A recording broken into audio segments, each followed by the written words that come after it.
Bueno, entonces las obligaciones del vendedor son dos: entrega o tradición y el saneamiento de la cosa vendida.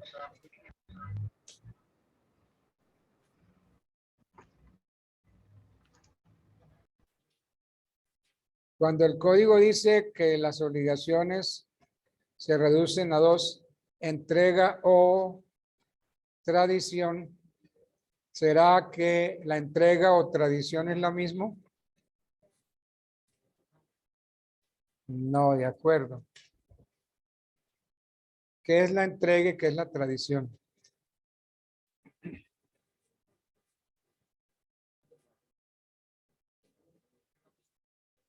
La entrega es un acto material, la entrega física. Yo puedo vender una casa y decirle al comprador, mire, le entrego la casa, tome las llaves. Ahí hice tradición. Para nada. Entonces, esta O del código no puede ser ilativa. La entrega o tradición, porque entrega no es lo mismo que tradición. ¿Estamos?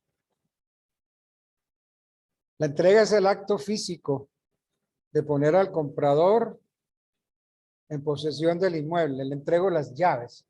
Esa es la entrega material. ¿Y la tradición en qué consiste? Si se trata de bienes inmuebles. ¿En qué consiste la tradición?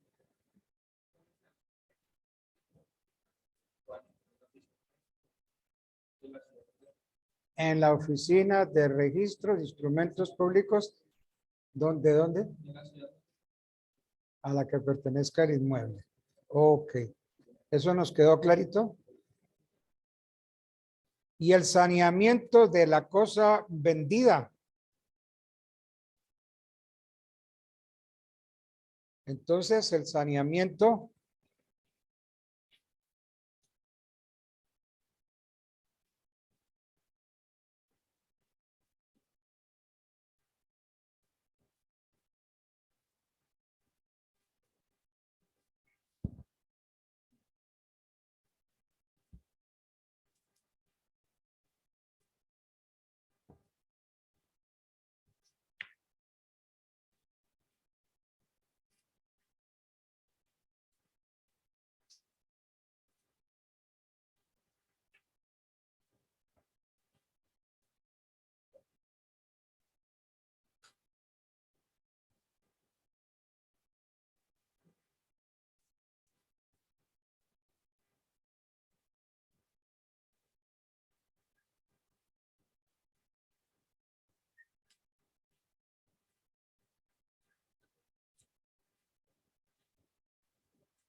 bien, entonces tenemos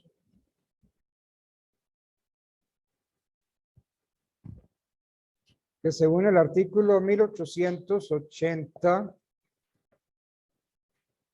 las obligaciones del vendedor se reducen a dos: la entrega o tradición, que ya la vimos, y el saneamiento de la cosa vendida.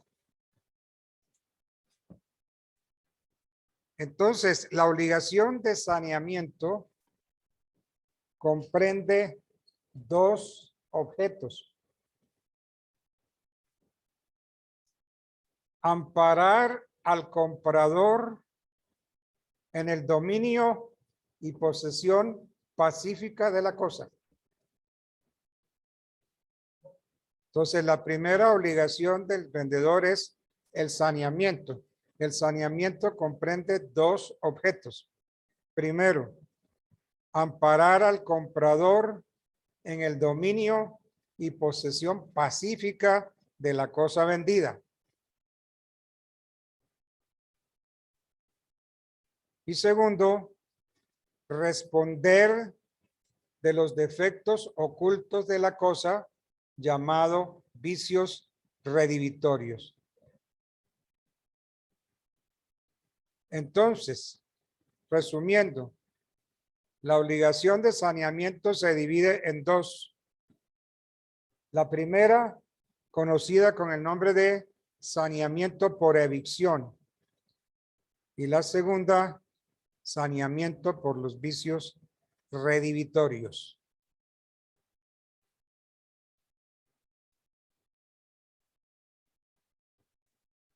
¿Ok?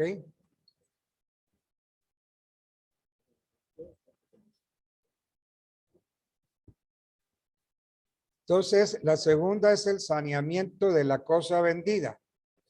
El saneamiento de la cosa vendida tiene dos objetos o comprende dos objetos. Amparar al comprador en el dominio y posesión pacífica de la cosa. Y segundo, responder de los vicios redivitorios. Entonces, sintetizando, la obligación de saneamiento se divide en dos. El saneamiento por evicción y el saneamiento por los vicios ocultos de la cosa, llamados vicios redivitorios. ¿Ok?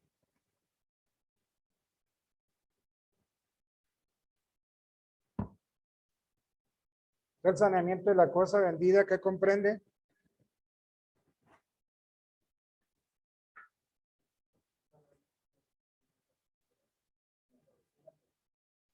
Amparar al comprador en el dominio pacífico de la cosa. ¿Y qué más?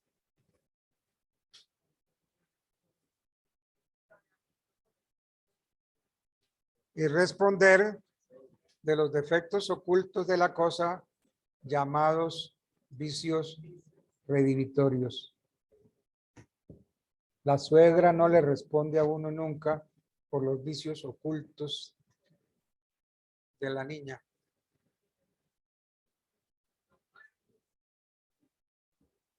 Sí. Bueno.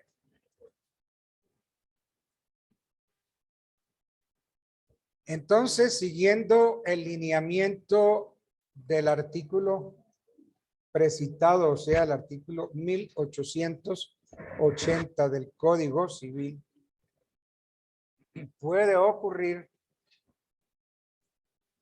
que el vendedor incumpla con la obligación de entregar.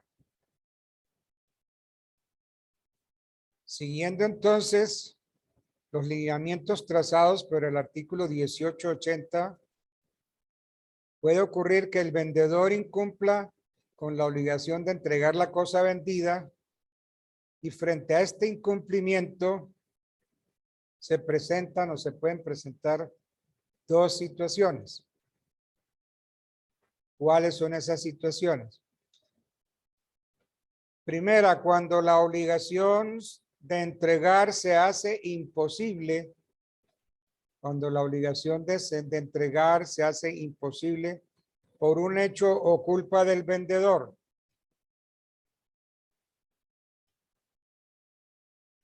Aquí, ¿qué se puede hacer? Cuando la obligación de entregar se hace imposible por un hecho o culpa del vendedor. En este caso, se aplican las reglas comunes del artículo 1546 del Código Civil, que se llama condición resolutoria tácita.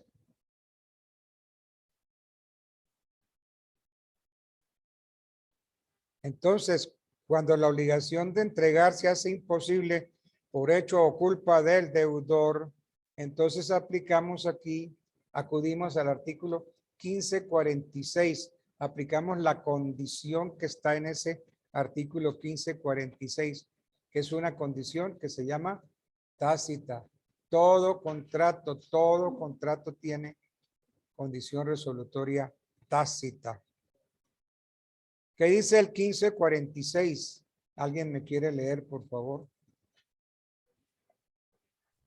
Acá lo tengo, profe. Artículo 1546. Condición resolutoria tácita. En los contratos bilaterales va envuelta la condición resolutoria en caso de no cumplirse por uno de los dos contratantes pactados. Pero en tal caso Entonces, podrá... en los contratos bilaterales, dice el 1546, va envuelta la condición resolutoria en caso de no cumplirse por uno de los contratantes lo pactado. Entonces, el comprador, ¿qué puede hacer? Ese 1546 le dice, usted puede pedir el cumplimiento o pedir la resolución del contrato. ¿Sí dice eso el 1546? ¿Cómo dice? ¿De qué manera lo dice?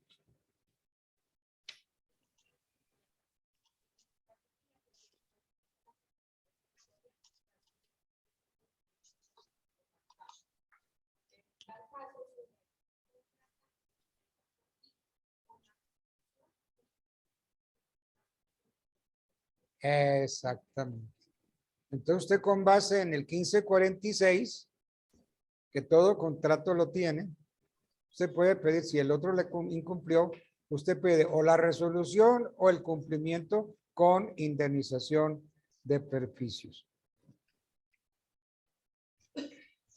Ahora bien,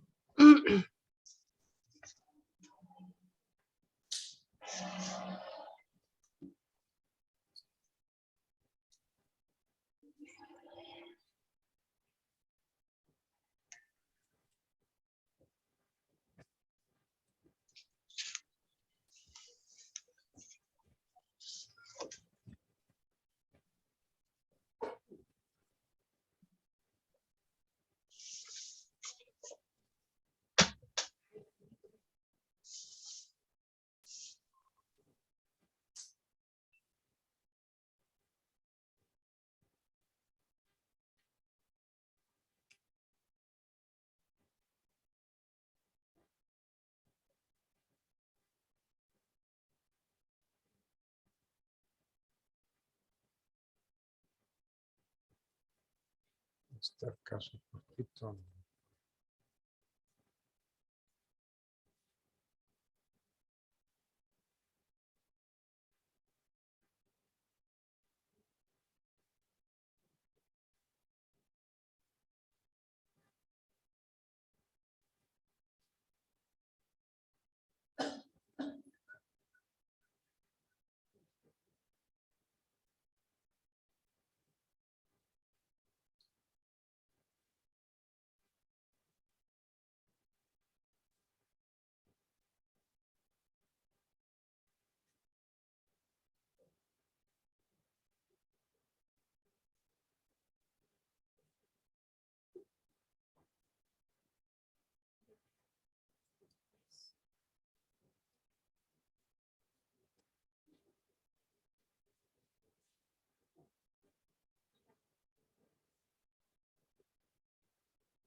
Bueno.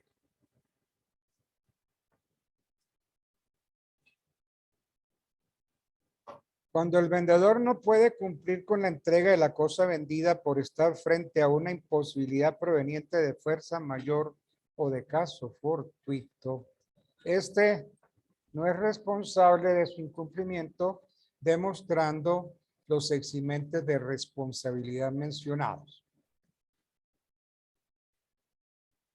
Esto tiene que ver con la teoría de los riesgos.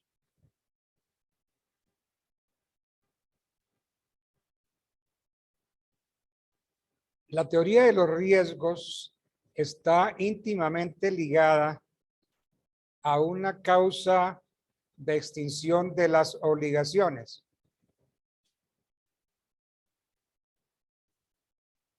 ¿Cuál es? La imposibilidad de ejecución. No puede ser ejecutada en razón a una circunstancia extraña. Entonces, el deudor se encuentra liberado por la imposibilidad de la ejecución. Los romanos dijeron imposibilia nulla est. A lo imposible nadie queda o nadie puede quedar obligado. Entonces la teoría de los riesgos responde a eso. ¿Quién paga los platos rotos? En caso de incumplimiento de un contrato, ¿quién paga los platos rotos?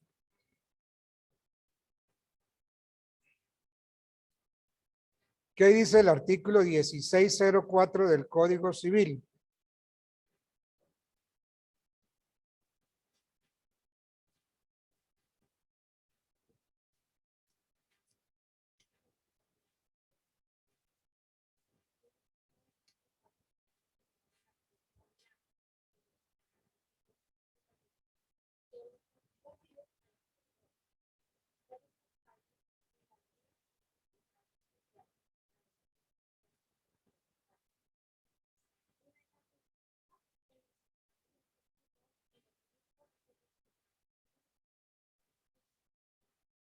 En el Código Civil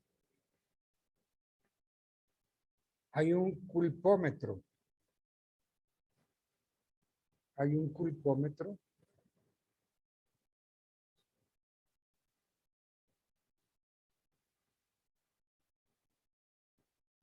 Abran el código en el artículo 63 y bauticen ese código, como el código de ustedes, pónganle culpómetro. Yo así lo tengo en mi código. Artículo 63. La ley distingue tres especies de culpa o descuido. Culpa grave, negligencia grave, culpa lata, es la que consiste en no manejar los negocios ajenos con aquel cuidado que aún las personas negligentes o de poca prudencia suelen emplear en sus negocios propios. Esta culpa en materias civiles equivale al dolo. Culpa leve, descuido leve, descuido ligero, es la falta de aquella diligencia y cuidado que los hombres emplean ordinariamente en sus negocios propios. Culpa o descuido sin otra calificación significa culpa o descuido leve. Esta especie de culpa se opone a la diligencia o cuidado ordinario o mediano. El que debe administrar un negocio como un buen padre de familia es responsable de esta especie de culpa, o sea, de la culpa leve. Bueno, entonces ahora yo les pregunto, el que debe administrar un negocio como un buen padre de familia, el buen padre de familia es su papá, es su abuelo, es su tío, es su suegro, es su hermano.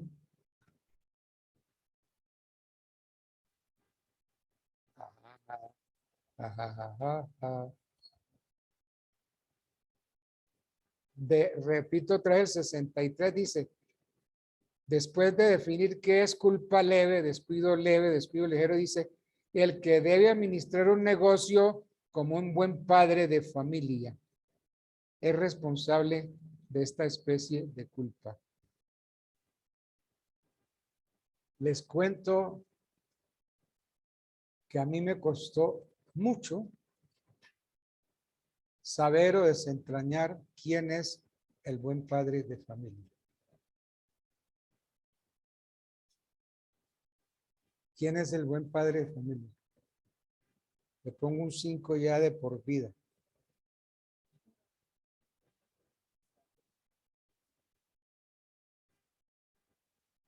Eso no se maten. Eso está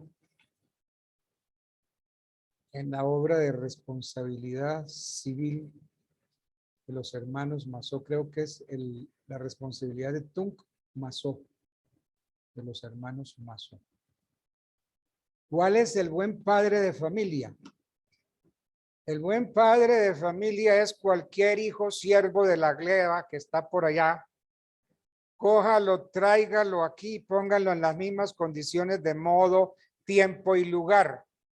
Esa persona colocada ahí en las mismas condiciones de modo, tiempo y lugar, ¿cómo se comportaría? Entonces se comportaría medianamente prudente, medianamente diligente, es decir, como dice el código. Culpa leve, descuido ligero. Es la falta de aquella diligencia y cuidado que los hombres emplean ordinariamente en sus negocios. El que debe administrar un negocio como un buen padre de familia. Entonces, el buen padre de familia es ese, traído de por allá, cualquiera, póngalo aquí en las mismas condiciones de modo, tiempo y lugar. Esa persona, ¿cómo se comportaría? Se comportaría medianamente prudente, medianamente diligente.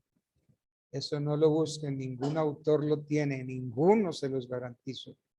Únicamente los hermanos Mazo. Entre eso, Tunk Mazo. ¿Ok? Y si no, pónganse a ver si encuentran. No lo encuentran.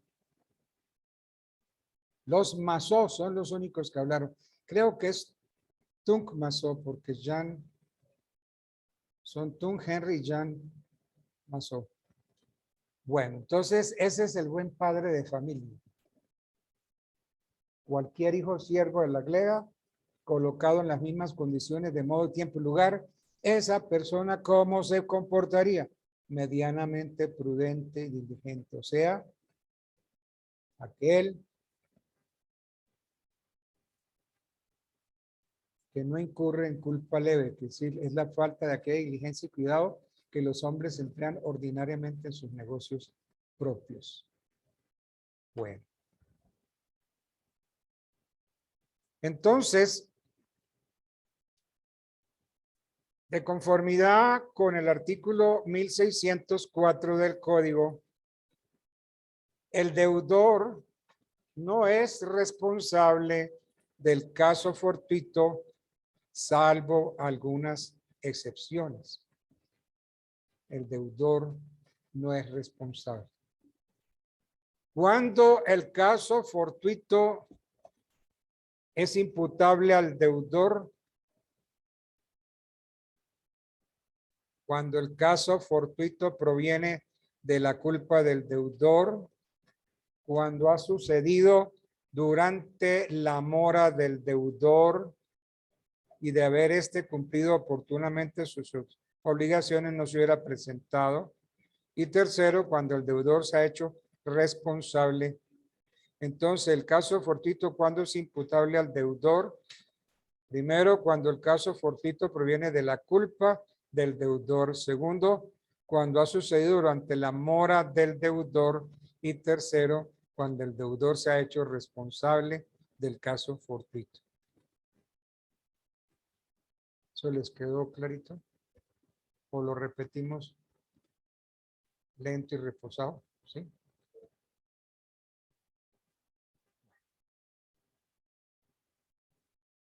Dijimos que el caso fortuito es una eximente de responsabilidad.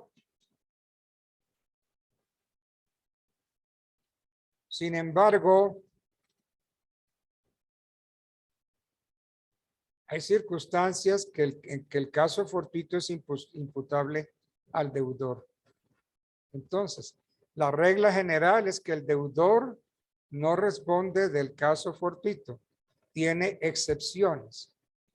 ¿Cuáles son las excepciones? Primera excepción. Cuando el caso fortuito proviene, primera excepción, cuando el caso fortuito proviene de la culpa del deudor. Primera excepción. Segunda, cuando ha sucedido durante la mora del deudor.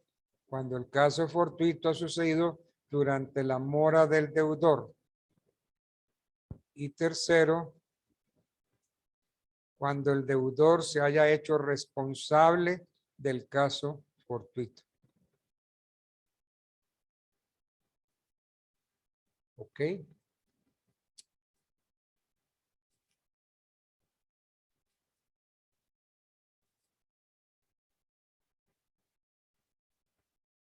Bueno.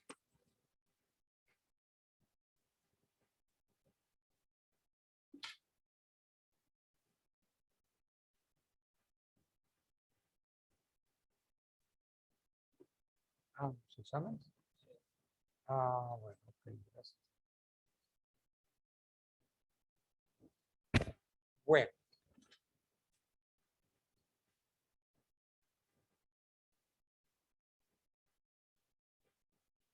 Cuando el vendedor ha incumplido su obligación de entregar la cosa,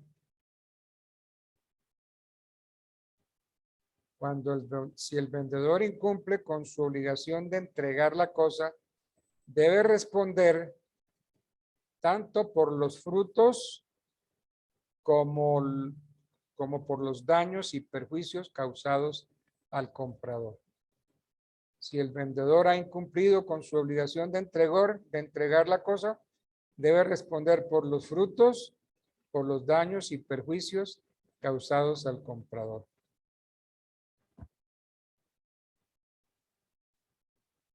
Ahora bien, tanto el responder por los frutos, como por la indemnización de los perjuicios son obligaciones divisibles. El responder por los frutos, como la indemnización de perjuicios, son obligaciones divisibles. De suerte que si son varios los compradores, de suerte, porque estamos hablando de que el vendedor ha incumplido. Entonces, de suerte que si son varios los compradores, cada uno de ellos solo tiene derecho de demandar su parte o su cuota en el crédito, a menos que la obligación sea solidaria.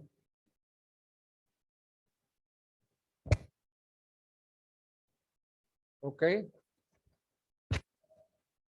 Entonces estábamos viendo que cuando el vendedor ha incumplido con su obligación de entregar la cosa, debe responder por los frutos, por los daños y los perjuicios causados al comprador.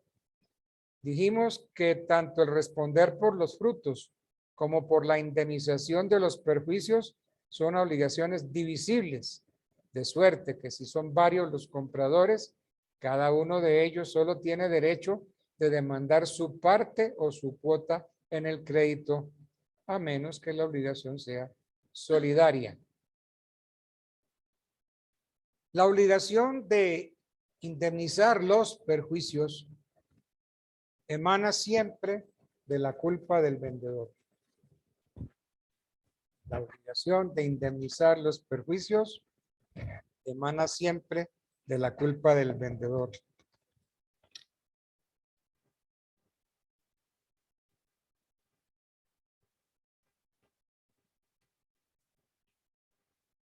Resalten eso.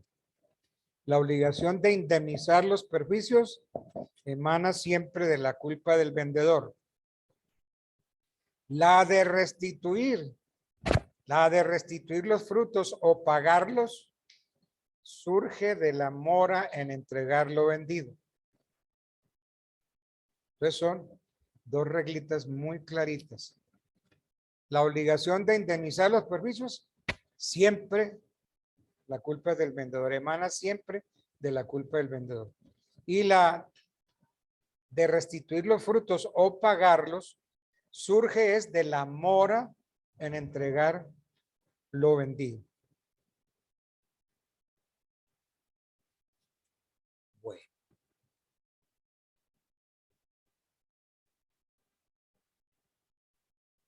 El artículo 1884 habla de la obligación del vendedor de entregar lo que reza el contrato. ¿Alguien quiere leerme el 1884?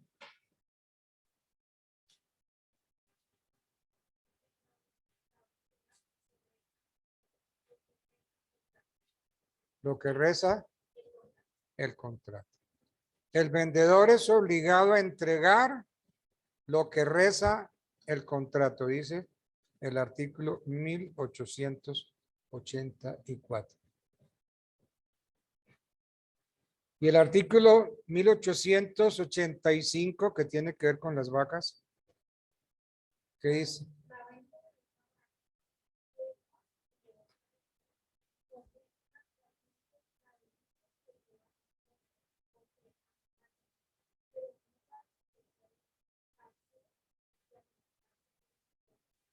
Entonces, si yo compro una vaca o una yegua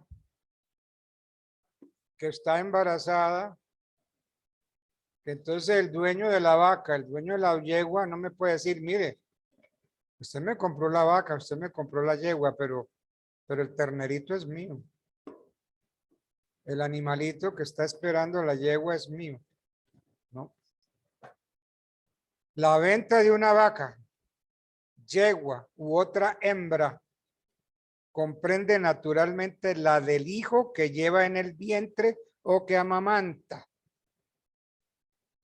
No solamente la lleva, sino que ya nació y el ternero está al lado. Entonces la vaca, yo compro la vaca y no me puede salir el vendedor diciéndome, mire, usted me compró la vaca, pero el ternero no, el ternero es mío. Es que puede salir el vendedor con esa jugadita. Un momentico, aclaremos, usted me está comprando la vaca. Ya ese ternerito es mío. Ese ternito no entra en la compra. Y uno dice, pues sí, ¿no? Es lógico, porque tiene la vaca, el ternerito, pero no se dejen meter los dedos en la boca. La venta de una vaca, yegua u otra hembra comprende naturalmente la del hijo que lleva en el vientre o que amamanta. Entonces, si el ternerito está al lado de la vaca, entonces si yo compro la vaca, el ternero es mío también. ¿Ok?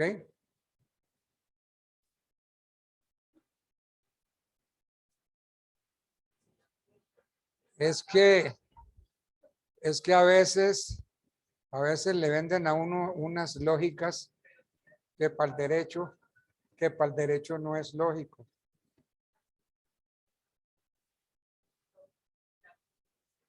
$18.85 del Código Civil. Con mucho gusto y no te cobro nada por la información.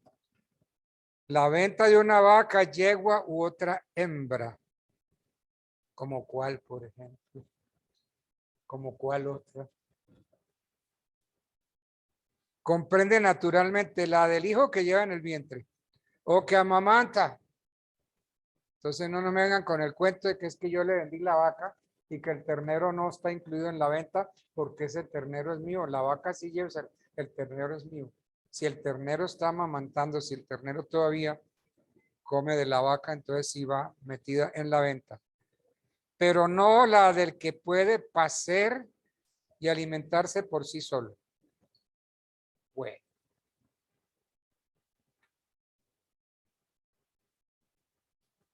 En la compra-venta no podemos hablar simplemente de entrega, sino de tradición. En la compraventa no podemos hablar simplemente de entrega, sino de tradición, que no es otra cosa más que el ánimo de transferir el dominio. La sola entrega no transfiere el dominio, pero la entrega, tradición, la entrega unido a la tradición, ahí sí. Entonces la entrega con la tradición consolida la venta.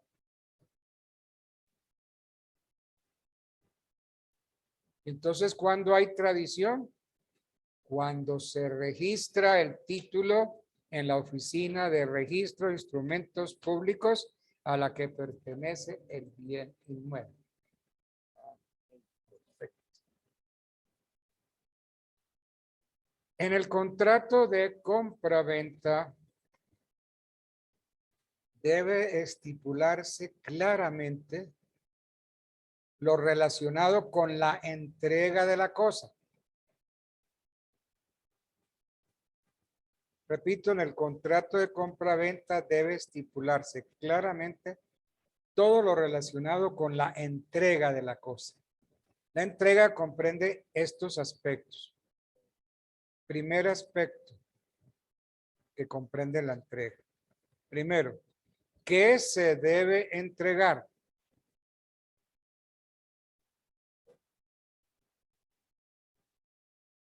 ¿Qué se debe entregar? Segundo aspecto, ¿en dónde debe hacerse la entrega?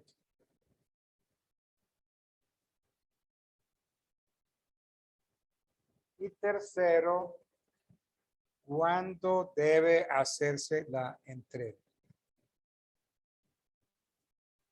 Entonces, repito, en el contrato de compra-venta debe estipularse claramente todo lo relacionado con la entrega en los siguientes aspectos. Primero, ¿qué se debe entregar? ¿Dónde debe hacerse la entrega? ¿Cuándo debe hacerse la entrega? Vamos a explicarlos. Primero, ¿qué se debe entregar? Pues la respuesta es obvia. Se debe entregar la cosa. La cosa. La cosa, el objeto. Para el derecho,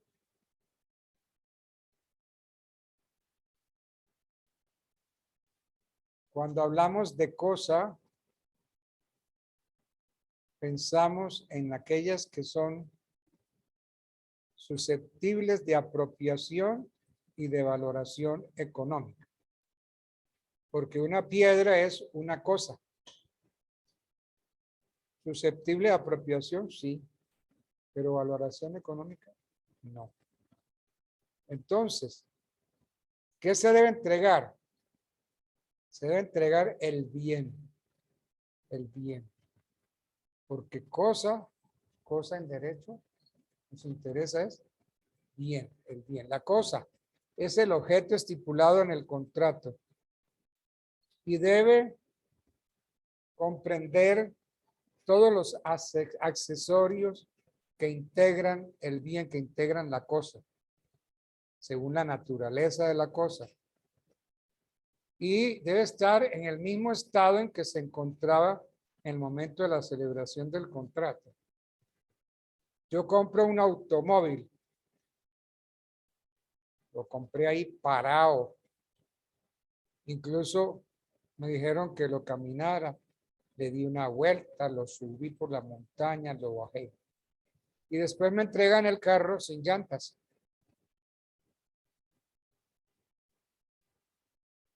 Por Dios. ¿Hay cumplimiento del contrato? No.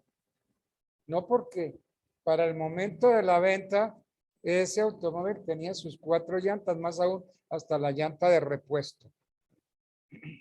Entonces debe entregarlo en el mismo estado en que se encontraba para el momento de la celebración del contrato. Segundo, ¿en dónde debe hacerse la entrega? La cosa, el bien objeto del contrato, debe entregarse en el lugar determinado por los contratantes.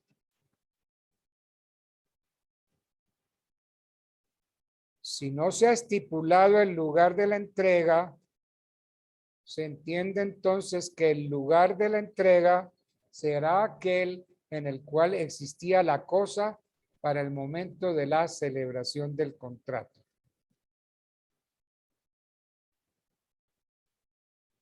Esto en tratándose de cosas ciertas.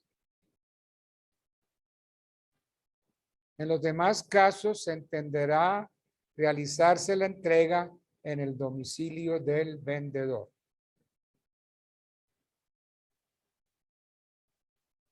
Tercera, ¿cuándo debe hacerse la entrega? De acuerdo con el Código Civil, la cosa debe entregarse inmediatamente. Porque es que en los contratos bilaterales lo ideal es que sea dando y dando, pasando y pasando.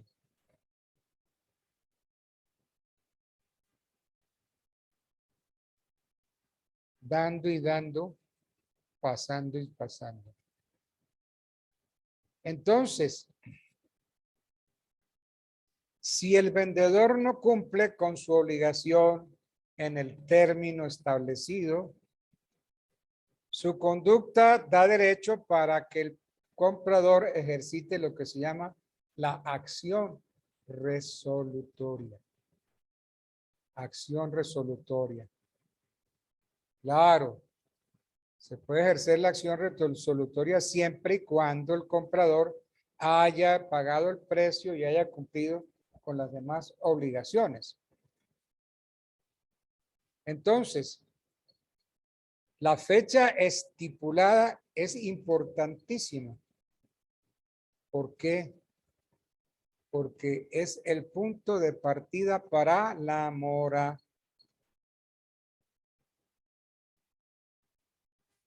Entonces,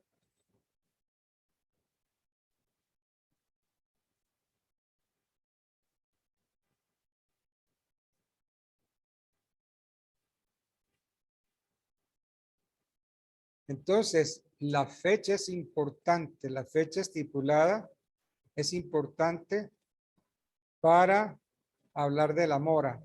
Es el punto de partida para la mora. Cumplido el plazo para que el vendedor haga entrega al comprador y hasta que ésta se realice, los riesgos de la cosa son a cargo del vendedor.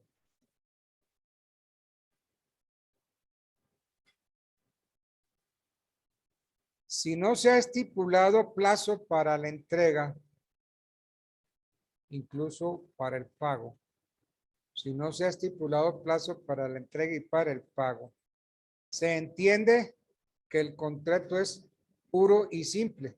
Es decir, se cumple dando y dando, pasando y pasando. Situación que implica, teniendo en cuenta el principio de que nadie está obligado a cumplir si por otra parte la otra no le cumple. Entonces hay que aclarar el punto. ¿Cuándo debe hacerse la entrega? En la fecha estipulada. Porque es que si yo estoy obligado y cumplo, pero a su vez la contraparte está obligada y no cumple, entonces la mora de ese señor purga mi mora. Entonces yo no estoy en obligaciones de cumplir si a su vez el otro incumple. La mora purga la mora. ¿Ok? Señor.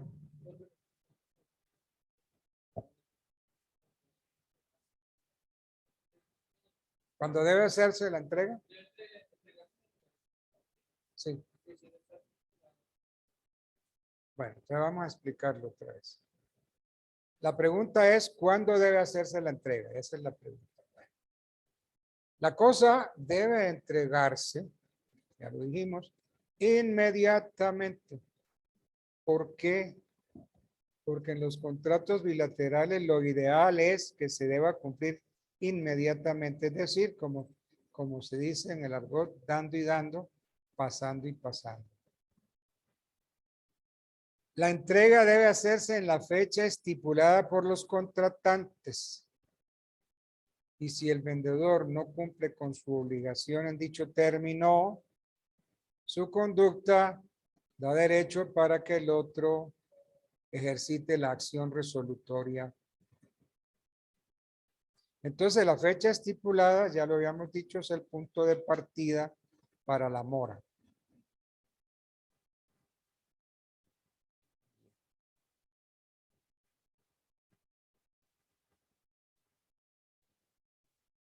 Si se cumple el plazo para que el vendedor haga entrega al comprador, los riesgos de la cosa son a cargo del vendedor. Si no se ha estipulado plazo para la entrega y para el pago, se entiende que el contrato es puro y simple, que no está sujeto a ninguna condición, puro y simple. Es decir, como se dice en el argot, dando y dando, pasando y pasando. Esta situación implica obligaciones recíprocas que deben concurrir. Cada uno tiene que pagar cumplir sus obligaciones. Pero si yo incluyo en mora y el otro también, entonces la mora mía queda purgada por la mora del otro. Hay una venta que se llama venta por cabida y venta como cuerpo cierto. Venta por cabida y venta como cuerpo cierto. La venta por cabida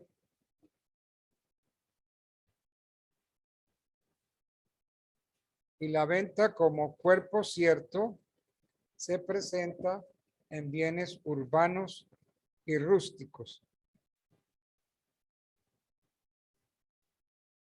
La venta se entiende por cabida cuando se han hablado concretamente de unidades superficiarias, por ejemplo, como fanegadas, como metros cuadrados. Entonces la venta se entiende por la cabida cuando el comprador entiende comprar tantas hectáreas, tantas fanegadas, y el vendedor se compromete a garantizarlas. Esa es la venta por cabida. Entonces, un predio se presume vendido por cabida. Un predio se presume vendido por cabida cuando en la escritura de venta se menciona su cabida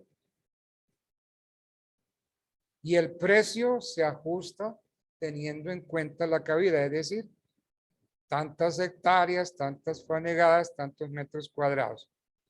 Es decir, cuando se determine el área del predio. Claro que esto no significa que deben omitirse los linderos, no. Se hace la venta y se mencionan bien los linderos. No, eso no quiere decir nada. Pero es aconsejable siempre vender, así sea por cabida, poner siempre los linderos. Los linderos. Es el único modo para determinar o singularizar la cosa. Y cuando se vende por cabida, eso debe estar determinado en la escritura. Entonces, ¿qué debe estipularse en las ventas por cabida?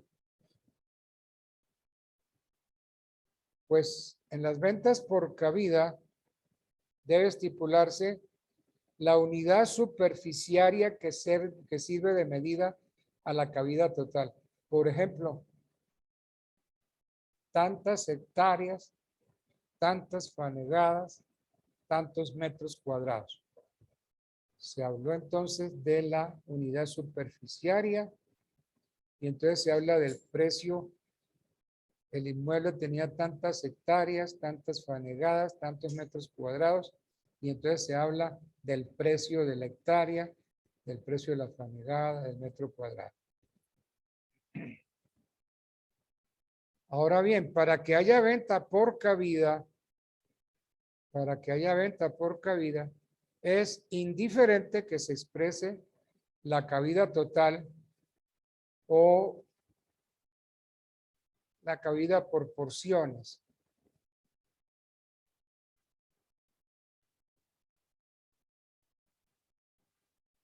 o que se estipule el precio total del predio. Por ejemplo, el predio es de 90 fanegadas, cuyo valor es de 900,000 pesos la fanegada. ¿Qué estamos significando con eso? Que la fanegada tiene un valor unitario de 10,000 pesos. ¿Sí? ¿Sí o sí?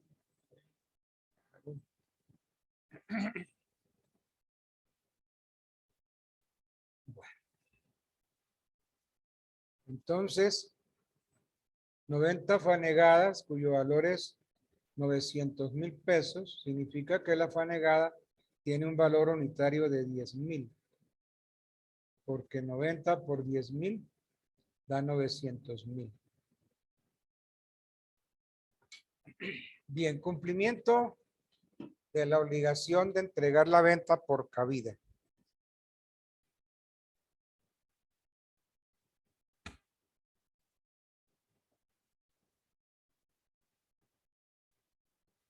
Hoy a mí se me ha hecho que las horas en el día de hoy se han alargado mucho.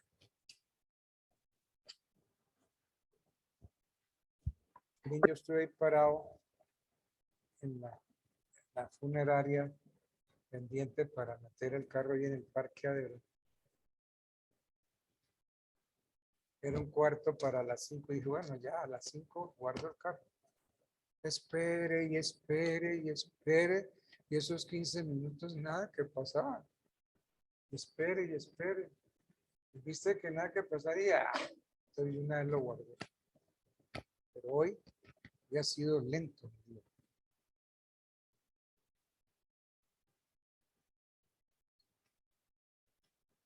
Bueno. Cumplimiento de la obligación de entregar en la venta por cabida.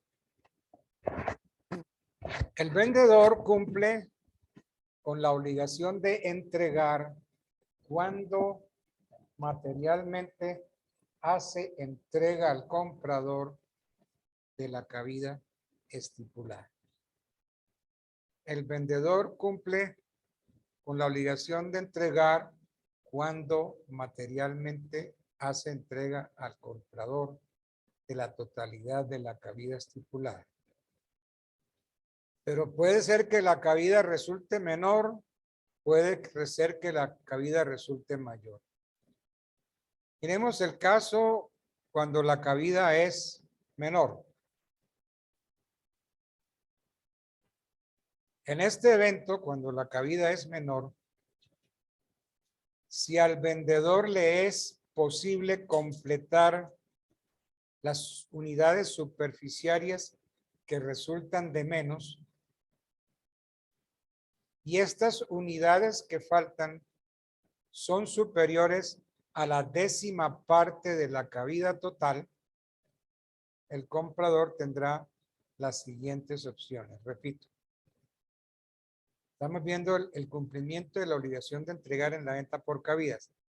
La cabida puede resultar menor, puede resultar mayor. La cabida resulta menor. En este evento dije, si al vendedor le es posible completar lo que falta, las unidades superficiales que resultan de menos, y estas unidades que faltan son superiores a la 10ª parte de la cabida total, el comprador tendrá las siguientes opciones. Puede pedir la resolución del contrato o persistir en el mismo con disminución del precio de acuerdo con las unidades faltantes. Repito, si la cabida resulta menor, si al vendedor le es posible completar las unidades que faltan, pues hágalo.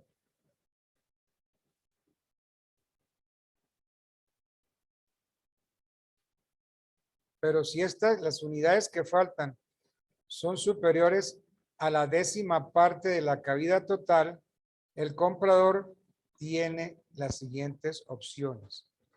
Puede pedir la resolución del contrato o puede persistir en el contrato con disminución del precio de acuerdo con las unidades faltantes. Si el faltante es solo una décima parte o menos, si el faltante es solo una décima parte o menos de la cabida total estipulada, aquí el comprador no tiene derecho a pedir la resolución del contrato y es obligado a aceptar lo que se le entregue con disminución del precio. ¿Ok? Si el faltante es solo una décima parte o menos de la cabida total estipulada, caso en el cual el comprador no tiene derecho a pedir la resolución del contrato. Por lo contrario, es obligado a aceptar lo que se le entrega con disminución del precio. Eso en la cabida si resulta menor. Ahora, la cabida resulta mayor. Si el exceso es superior a una décima parte, si el exceso es superior a una décima parte, el comprador podrá rechazar el contrato o aceptarlo. Si el exceso es superior a una décima parte, el comprador puede rechazar el contrato o aceptarlo. Caso en el cual, y a fin de evitar un enriquecimiento injusto, se debe aumentar proporcionalmente el precio. Pero si la cabida resulta superior a la declarada, si resulta superior a la declarada solamente en una décima parte, se aplica una excepción. Se le obliga al comprador a aceptar el contrato con un aumento proporcional del precio.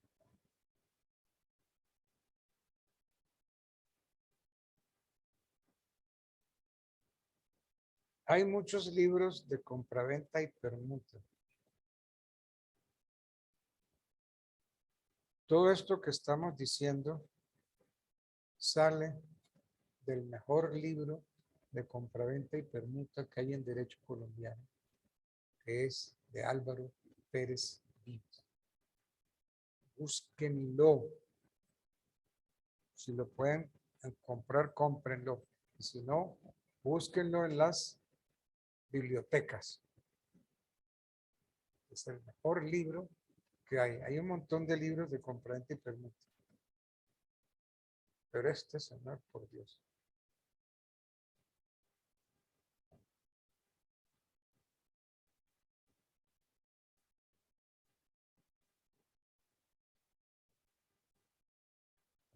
Álvaro Pérez Vives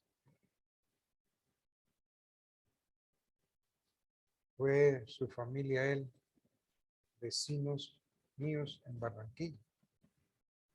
Yo vivía al lado de él. Claro, él mayor que yo. Mi padre y él salieron abogados de la Universidad Nacional. Vamos.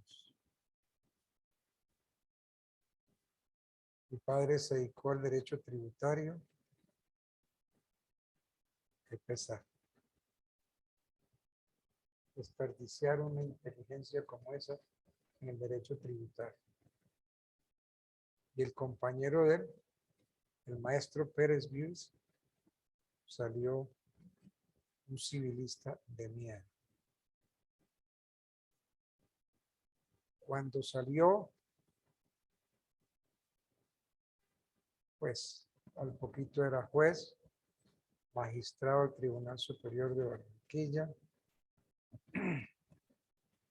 magistrado del Consejo de Estado, magistrado de la Corte Suprema de Justicia y miembro de Número y de Derecho Civil Comparado en París. Mira, ¿a dónde fue? ¿A dónde llegó este señor?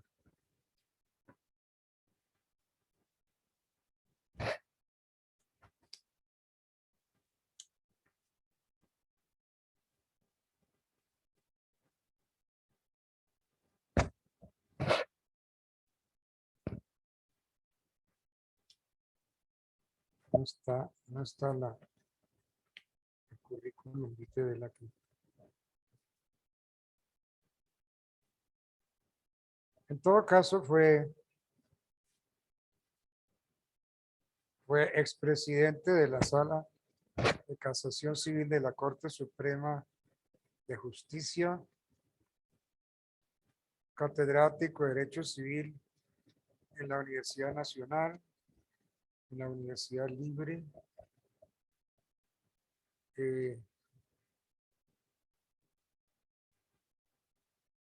Yo quise llevarlo al externado, pero Fernando Inestrosa, con mucho celo, no me permitió meterlo como profesor. ¿Por qué? Porque es que un genio de estos. Y consultor de la Corte Suprema de París. Bueno.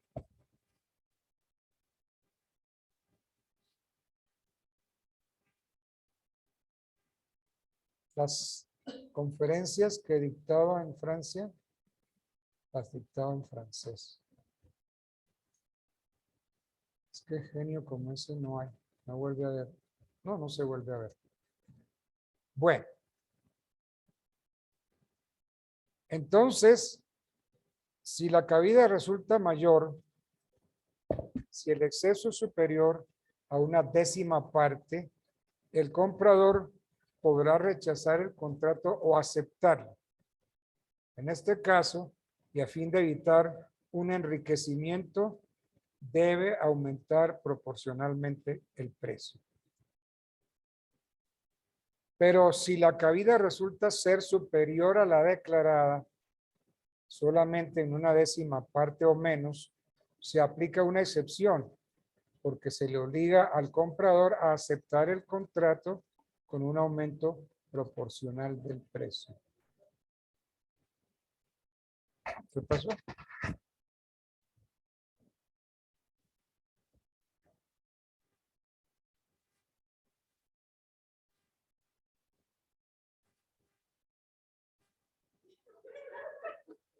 ¿Y usted cuándo vio que a mí se me cayó? Ah, se me cayó y quedó colgando. Usted lo vio colgando. Qué bueno. Bueno.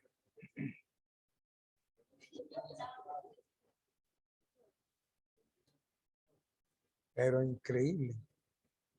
Bueno, entonces, si un inmueble se vende no por su extensión, sino no por la cabida ni por los metros, sino por lo que es, entonces la venta es como cuerpo cierto. Generalmente en las escrituras se dice qué linda por el norte, por el sur, ta, ta, ta, ta. De todas maneras, la venta se tiene hecha como cuerpo cierto. O sea, que si faltan unos metros o si sobran unos metros, no se va a invalidar la venta, porque no se vendió por los metros, sino que se vendió todo por la venta. Esa es la venta como cuerpo cierto, no como cierto cuerpo, sino como cuerpo cierto. Bueno.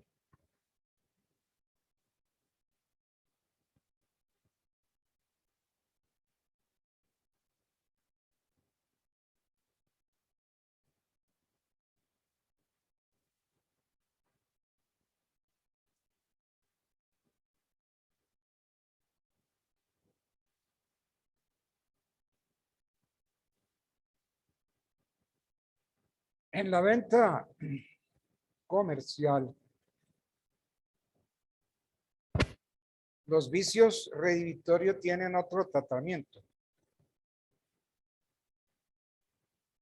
El derecho comercial, en varios de sus artículos, no tiene en cuenta la naturaleza intrínseca de la cosa vendida, remitiéndose más bien a otras formas o manifestaciones de garantía, desprendiéndolas de las condiciones de los objetos materiales. Si nos vamos al artículo 931 del Código de Comercio, no creo que lo tengan, ¿cierto? Pero si lo tienen. Bueno, el 931 del Código de Comercio dice, salvo prueba en contrario, 931 del Código de Comercio. Salvo prueba en contrario, se presumirá que el comprador quiere adquirir la cosa sana, completa y libre de gravámenes. Entonces, de conformidad con el 931 del Código de Comercio, se presume que el comprador quiere adquirir la cosa sana, completa, libre de gravámenes, libre de desmembraciones, libre de limitaciones del dominio.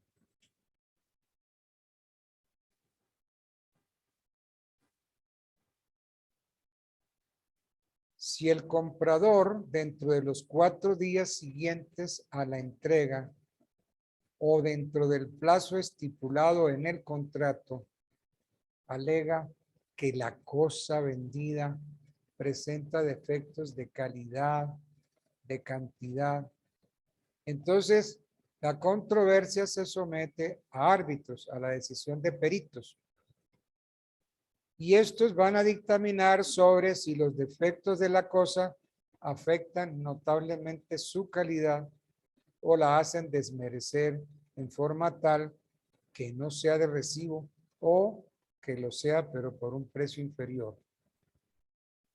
En este caso, el comprador tiene derecho a la devolución del precio que haya pagado y el vendedor se hará de nuevo cargo de la cosa, sin perjuicio de la indemnización a que esté obligado por el incumplimiento.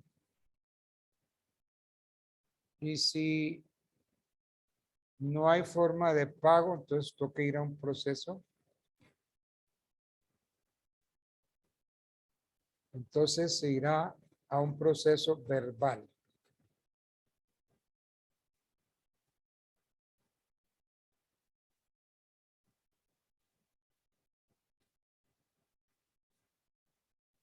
¿Qué acciones tiene la ley comercial? La ley comercial consagra 2 acciones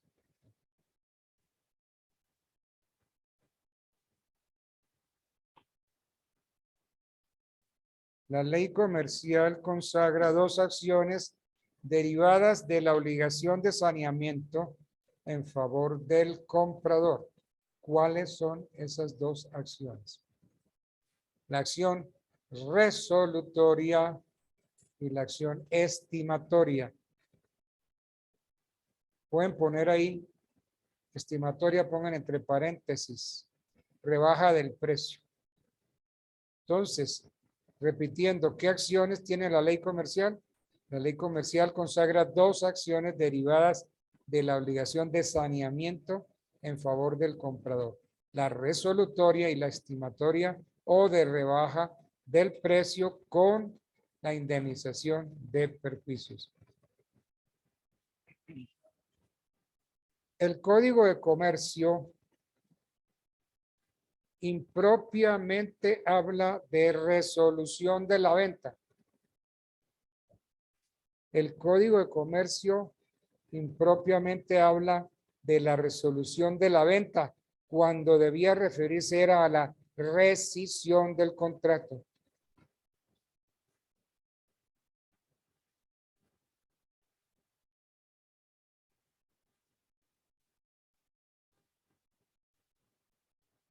Impropiamente habla de la resolución de la venta cuando debía referirse a la rescisión del contrato, por cuanto la destrucción del vínculo jurídico que se pretende tiene su causa en un vicio de la cosa y no en el incumplimiento posterior del vendedor.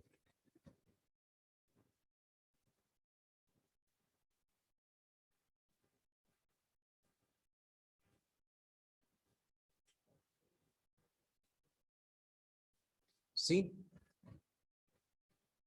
Conduce a que hay que volver las cosas al estado precontractual. Hay una redundancia en lo que dice el artículo 934. El 934 dice que si el comprador opta por la resolución, deberá restituir la cosa al vendedor. Porque expresado o no en el artículo va implícita la resolución de la venta, o mejor dicho, la rescisión del contrato.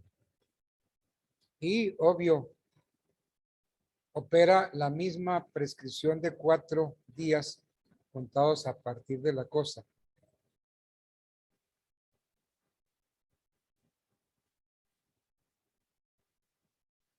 Bueno, esas son las dos acciones, la resolutoria y la estimatoria. Del saneamiento por evicción habla el código. El artículo 1893, que me lo pueden leer ahorita, que dice el 1893.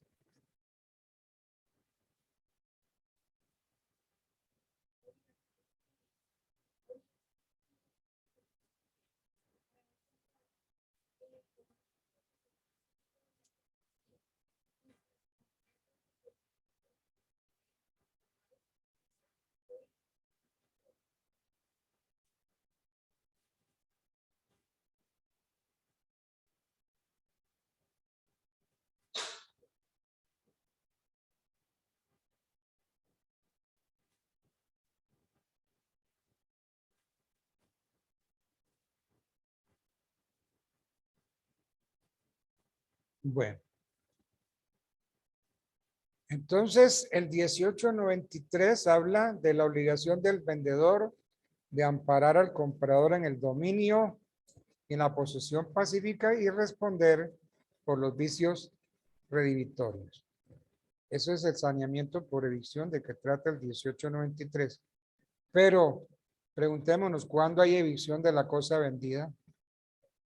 Entonces, regalen el 1891.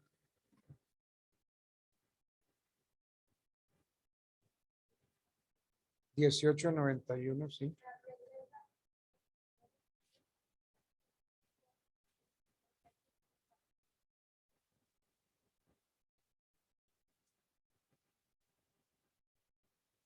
$1891.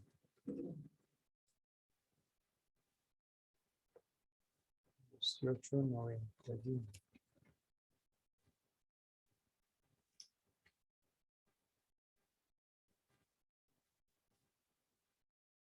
Las reglas dadas en los artículos referidos se aplican a cualquier todo o conjunto de efectos o mercaderías.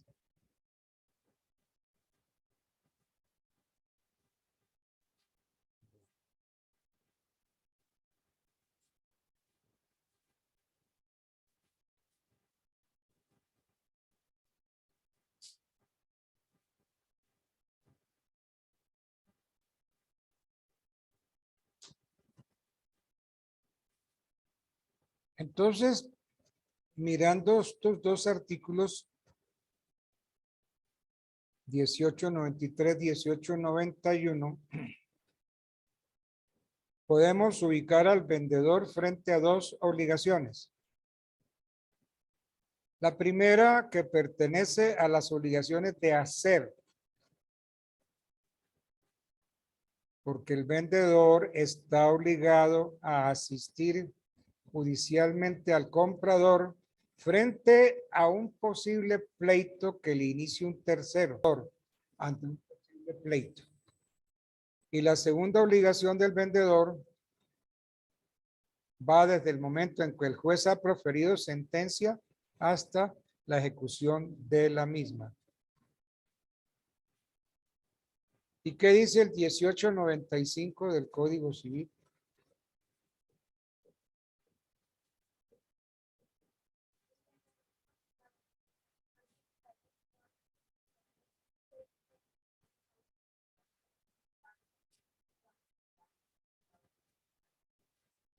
Gracias. El vendedor es obligado a sanear al comprador todas las evicciones que tengan una causa anterior a la venta.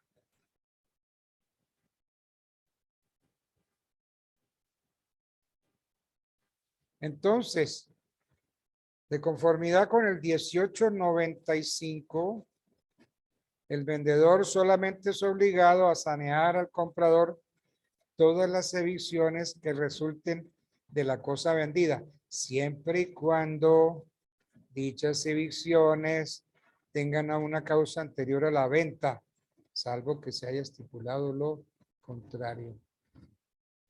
El vendedor es obligado a sanear al comprar todas las evicciones que tengan una causa anterior, salvo en cuanto se hayan estipulado. Todas las evicciones que tengan una causa anterior a la venta, salvo en cuanto se haya estipulado lo contrario. ¿Qué requisitos tiene el saneamiento por evicción?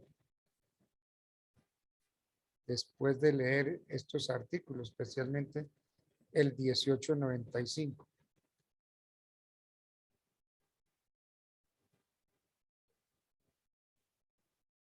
Requisitos del saneamiento por evicción, después de haber leído el 1895. El vendedor es obligado a sanear al comprador todas las evicciones que tengan una causa anterior. Entonces, ¿qué requisitos exige el saneamiento por evicción después de leer estos artículos, especialmente el 1895? Primero, que la evicción tenga una causa anterior a la venta. Es clarito, el código dice, el vendedor es obligado a sanear al comprador todas las evicciones que tengan una causa anterior a la venta. Requisito del saneamiento por evicción, que la evicción tenga una causa anterior a la venta. Segundo, que exista un pleito iniciado por un tercero y cuya acción atente contra el derecho de dominio que tiene el comprador de la cosa.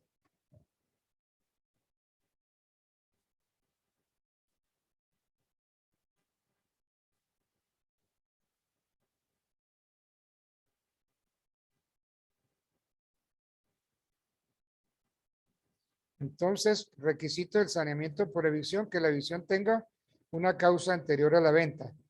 Que exista un pleito iniciado por un tercero y cuya acción atente contra el derecho de dominio que tiene el comprador. Y tercero, que la acción del tercero incida sobre la alteración de la posesión pacífica del comprador sobre la cosa. Pero para que prospere esta acción por evicción, el comprador está obligado a comunicarle al vendedor la existencia del pleito que instauró el tercero.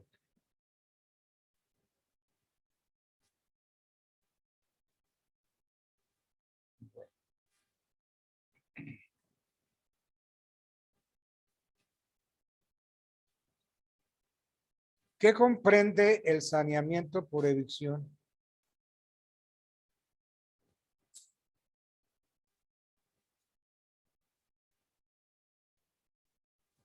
El saneamiento por evicción a que es obligado el vendedor.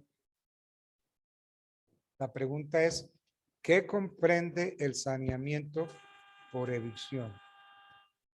¿Qué comprende?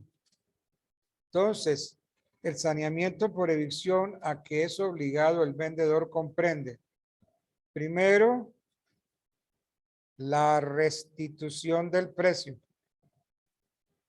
Así la cosa al tiempo de la evicción valga menos. ¿Qué comprende el saneamiento por evicción? Comprende la restitución del precio, aunque la cosa al tiempo de la evicción valga menos. Segundo, la de las costas legales del contrato de venta que hubieran sido satisfechas por el comprador.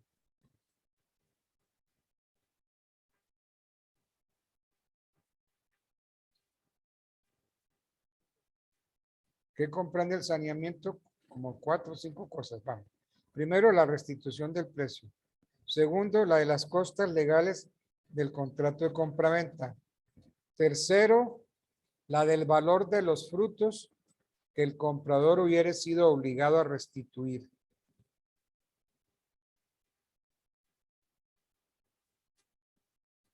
El valor de los frutos que el comprador hubiera sido obligado a restituir a ese tercero que demandó. Cuarto, el de las costas que el comprador hubiera sufrido como consecuencia o por defecto de la demanda. Teniendo en cuenta lo que dispone el artículo 1902 del Código. ¿Qué dice el 1902 del Código? Si el vendedor no opone medio alguno de defensa y se allana al saneamiento, podrá con todo el comprador sostener por sí mismo la defensa. Y si es vencido, no tendrá derecho para exigir del vendedor el reembolso de las costas en que hubiera incurrido defendiéndose, ni el de los frutos percibidos durante dicha defensa y satisfechos al dueño.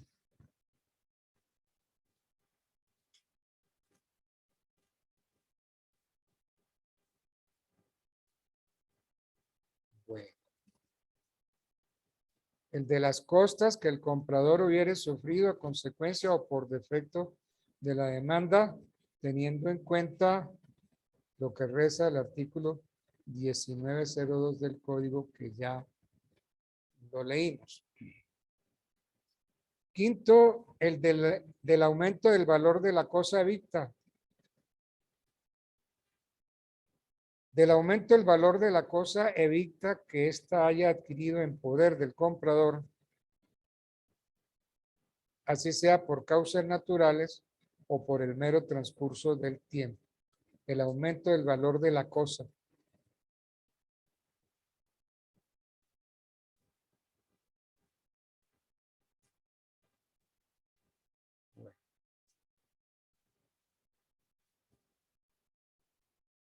¿Qué reza el artículo 1906 del Código?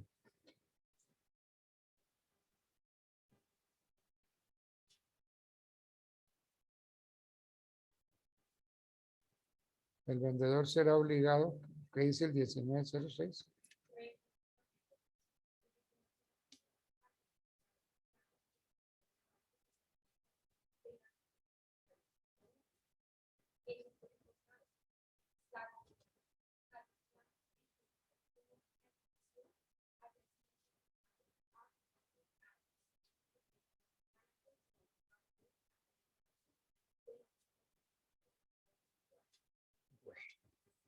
Eso es lo que reza el 1906. El vendedor será obligado a reembolsarle al comprador el aumento del valor que provenga de las mejoras necesarias o útiles hechas por el comprador.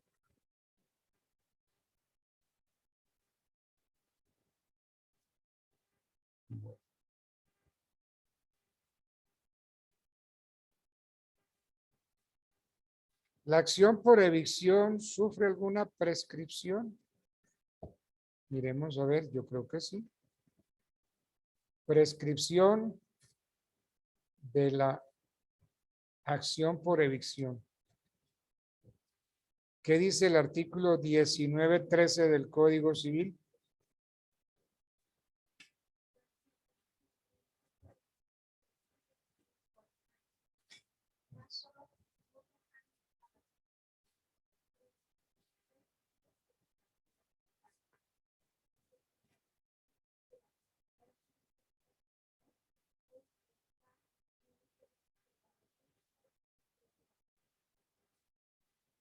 Entonces, de acuerdo con el 1913, la acción de saneamiento por evicción tiene un término de 4 años. Si no prescribe la acción de saneamiento. Si no se ejerce en 4 años. Y en materia comercial, ¿Cómo es ese saneamiento por evicción? Ya lo vimos en materia civil, en materia comercial. Tenemos que decir que el Código de Comercio no reglamenta esta obligación y pues en varios de sus artículos habla del saneamiento y en los mismos impone una mayor o mejor reglamentación con los vicios redhibitorios. Sin embargo, el Código de Comercio deja grandes vacíos en la presentación sustancial del saneamiento de los vicios evictos de la cosa.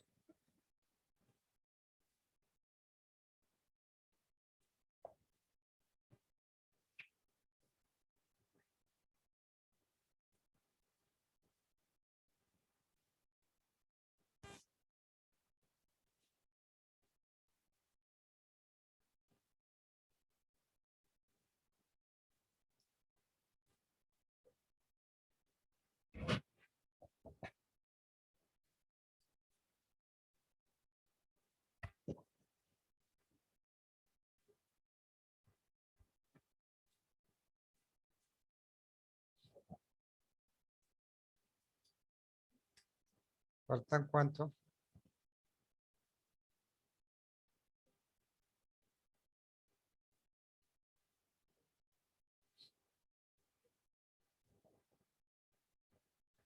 Bueno, sí.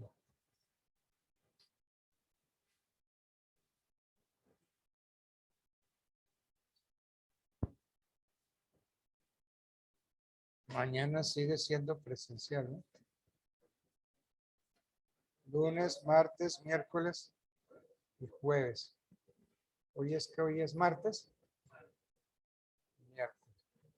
Miércoles y jueves. Bueno, yo creo que podemos dejar ahí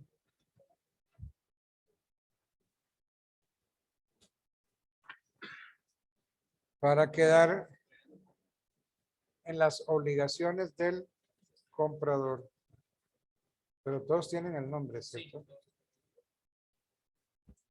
Obligaciones del comprador.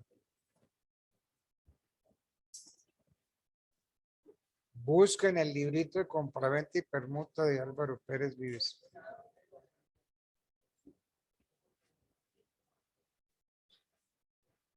Es una belleza ese libro.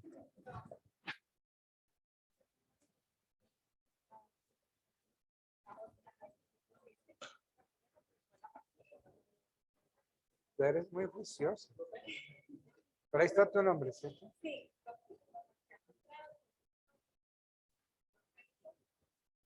No le pusiste, sí, ponle el nombre. Y si tienes una fotico, mejor.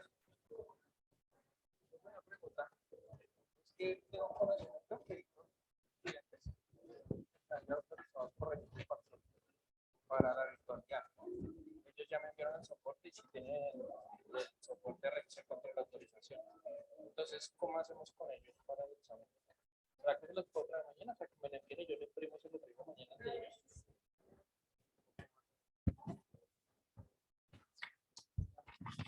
Pues, Yo los tengo ya, yo ya se los envié a ellos. ¿sí? Entonces les digo que me lo envíen y yo se lo traigo usted mañana. ¿Sí? Se lo traigo mañana. Aunque ya ellos están en una posición de ventaja con los demás que ya pueden consultar. No coordinamos eso antes. Pues es que cómo podíamos coordinarlos si no sabíamos que venían para acá. Tengo el conocimiento únicamente de las personas que se están autorizadas por ellos. No, pues. Pues entonces, Mañana. Les digo que me lo entreguen y yo lo imprimo y se lo traigo mañana. pues es que no es gracia, ¿no? No es gracia, habría que preguntarles aquí. Hay que hacerles el examen. Porque aquí pues ellos consultan. Entonces hay una diferencia entre los de aquí. Solo virtual.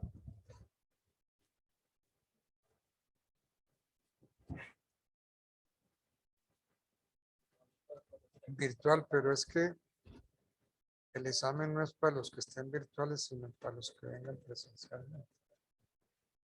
¿Sí o sí? Yo entiendo eso. Estas clases son presenciales.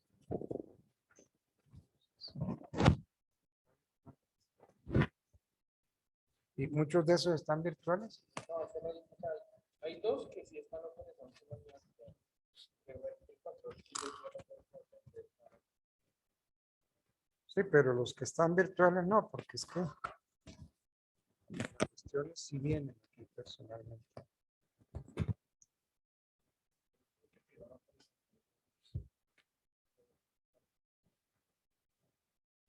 Pero esos que me está hablando tienen autorización para presentar eso. Ellos tienen autorización, ya lo ok de recursos de control para tomar sus clases virtuales. Yo solo les estoy hablando de los que sí tienen ya la autorización por parte de la universidad. Ah, bueno, entonces. ¿Usted ya les presentó el examen? ¿Nadie les pasó? Por eso Bueno. digo, se los traigo mañana expreso. Bueno, entonces que me lo contesten, pues. Si están autorizados. ¿Qué, Raquel? La universidad, ¿cómo ayuda? Demasiado. Entonces yo mañana se los presento. Bueno, bueno.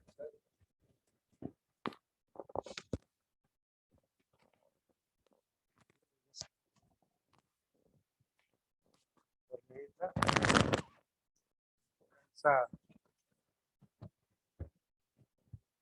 Sí.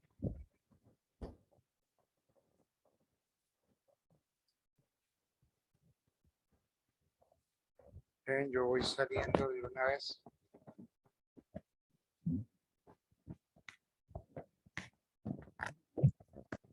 Espérate, yo voy saliendo. Ya. Ya o de una vez. Lori.